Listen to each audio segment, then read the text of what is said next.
Hey guys, and welcome to another brand new video. In this video, we have some pretty sad news over here when it comes to PlayStation, where it does seem like they are shutting down a very, maybe not necessarily the most popular product out there, but something that a lot of people spent money on. As you guys probably know, they've worked on other various platforms, such as the PSP, PS Vita, PlayStation Now, and they usually like to work in other outside accessories. And obviously, PlayStation VR was and did exist, and they did try to do their round 2 PlayStation VR 2. And although there has been an update, and I have mentioned this on my channel a little bit, that the PlayStation VR2 will be accessible and basically able to be used on PC, it seems as of right this second, it's pretty much on its last legs, if you can even go call it that. Like, it's pretty much done. And I'm going to go rant a little bit on PlayStation because I do think it was pretty bad taste. I do think they launched this really horrendously, and I do think that anyone who did buy a PlayStation VR, although funny enough, not as many people as I'd expect. If you guys did, leave a comment down below, just if you guys picked it up at all. But I myself did not. I don't know any person who did, and especially for me who runs a big console channel at this point, like not like big in terms of big, but just like, we focus on these videos.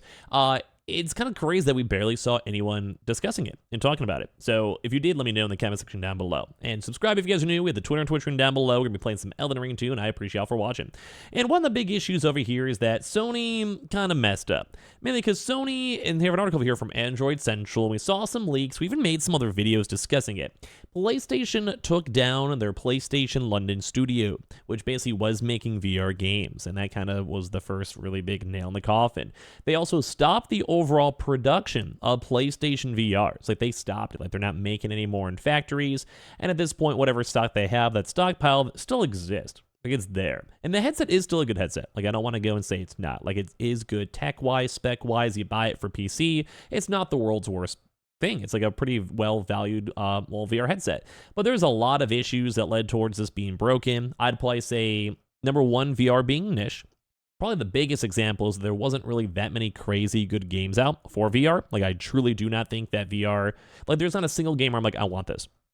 I can't wait to get this. I want to do this like right now. And of course, as well, just I think just the install base was too low to even make profitable games. It doesn't make sense. And of course, price point too, it was more expensive than the PlayStation console itself, which is okay, but with the economy being a little more on the wonky side, a little bit on the weirder side, it's not the best, you know? So saying it's a sad, disappointing story that could have been so much better. So right now, if you guys got a PSVR2, I almost feel bad for you because you invested into PlayStation, you invested in their ecosystem, and they kind of just fell flat. It's kind of like someone had a really fun idea. They make all the hardware, but they had no roadmap to figure out what to do with it. They made one Horizon game, but like you should be making games for every big game you have, like a Spider-Man or even Killzone, or you gotta get something cool on there. And so far, they didn't really do anything. So until now, the PSVR2 has been a pretty darn good headset, and I agree.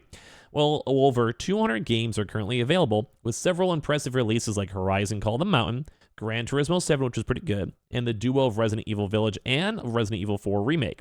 However, the headset now has an insurmountable problem. Sony just doesn't care about it. Sources close to Android Central have revealed that Sony is making deep cuts to funding for VR games. And while I'll paraphrase for anonymity, my source was told that there will be very few opportunities for VR game development at Sony going forward, which makes sense. We kind of knew about this. They cut the studio. We haven't seen any new games out there. These games were also, you had to basically like remake PSVR 1 games on the PSVR 2. So that wasn't really helping the devs. It's very costly. And if you only have a few, like maybe, let's say max 3 million people, which is even, that's maybe even generous at this point, you only have 3 million potential sales. And those 3 million potential sales are also not going to always buy your game 100%. Like no company, no product is going to buy a 100%. Maybe 20, 30%, maybe 50 if you're super lucky. But even that's only 1.5 million people. And that's if you hit like every market, and that's very, very unrealistic. So saying I bet that up, another source informed that there is only 2 PSVR2 games that are in development at Sony. Given the state of the games industry with constant layoffs and studio closings, they don't really feel confident that these games will even ever see the light of day, mainly because they do take a long time and they are like big. Like, these are hard games to make. And it's very intensive and rough, and it's just not really profitable. And I even said this before. If Sony wants them to actually have VR work, they need to be a loss leader. They need to be like, hey, we'll go drop $50 million in funds of our studios. We maybe make not as much, but they'll make money back on hardware and basically maintain it for the long term. And it doesn't seem like they're doing that, so why would anyone want to buy a PlayStation VR? It being usable on PC is good, though. But at the same time, not really. Android Central has reached out to Sony about their PSVR2 development plans, but they never even got back to them, and they'll update if they have more stuff. So they were saying this should have actually happened back in the day when Sony's Insomniac got hacked in December 2023, revealing the fact that the company wasn't even working on a single VR game and this was like one of their bigger companies, like Wolverine or Spider-Man. Like imagine a Wolverine VR game. That'd be sick, but they just had nothing to work on it. It's also important because Insomniac Games maker Spider-Man, Ratchet & Clank, and Spyro, and others basically have made 4 games for Meta than Facebook's Oculus Rift platform. 3 of these games were very well received, and many considered Stormland to be one of the best open-world VR games playable. But Sony had them making 0 VR games at all.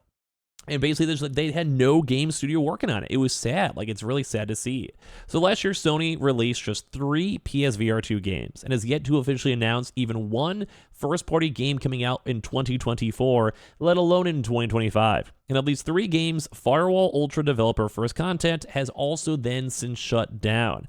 Then as well, Sony closed down the London studio, which we talked about in a separate video, in February, and that was also a lot of the PSVR's basically highest rated games with Blood and Truth, as well as also in the demo and all that, so it's basically just done. So even Firesprite, the developer behind the Horizon Call the Mountain, has also had substantial budget and personnel cuts too, so you don't really have like the extra funding and money and all of this where they even make these games. Like there's nothing there for it. And PlayStation's just not divvying out the money, which is horrible.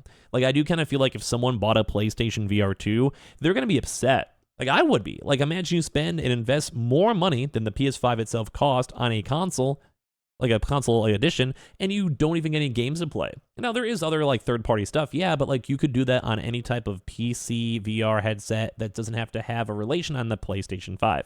Now, as I mentioned, it is available now to be utilized on the PC, yes, but like, bro, like this is just sad. Like it really makes me sad. So even on the May 2024 State of Play, Sony Summer Gaming Showcase that revealed all sorts of fun games, including a brand new Astrobot title that fans have been salivating for. The original Astrobot Rescue Mission is the highest rated PSVR game of all time. It was recommended as a must-play for any new PSVR owner for as long as that system was supported.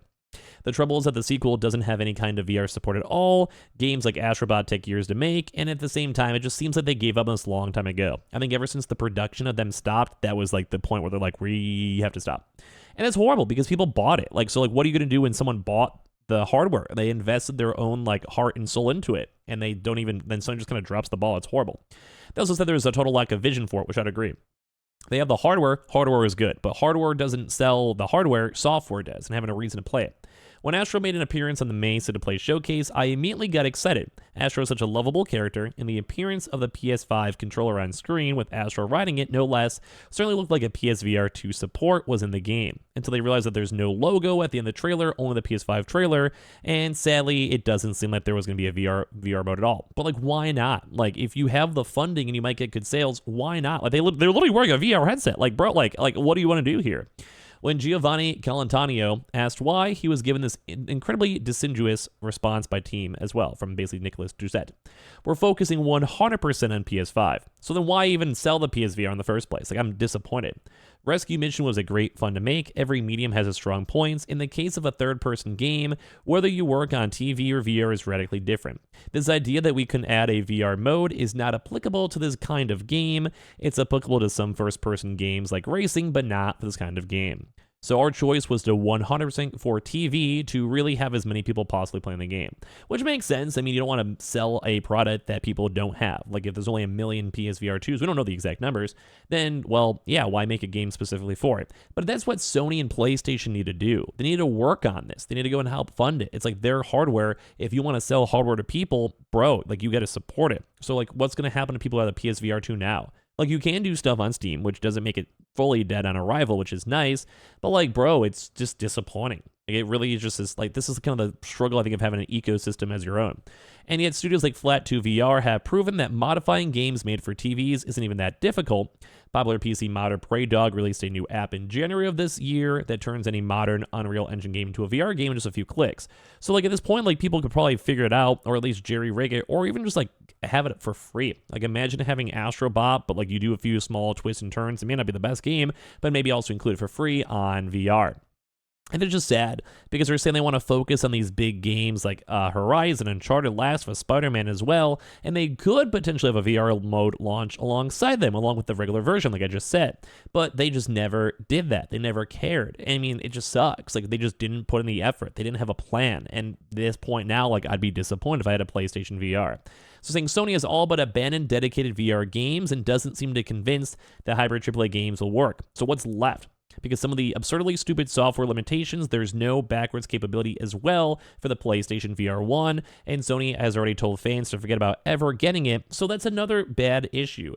So everyone's sad. I mean, although they do have the PlayStation VR support, which is nice, you still have to spend $60 just to get it working, and they're also saying too that some of the more core features won't even be working on PC, and it's just a complete, absolute shit show. So I want to hear your thoughts because I hate this. I hate the fact that the VR is kind of worthless. I like VR. I wish more people get into it, but it's just expensive, it's niche, and Sony kind of didn't care about it, and it kind of ruined the console. So let me know your thoughts and comments down below. We have the Twitter and Twitch room as well if you guys want to follow, and I appreciate y'all for watching. Your thoughts and comments down below.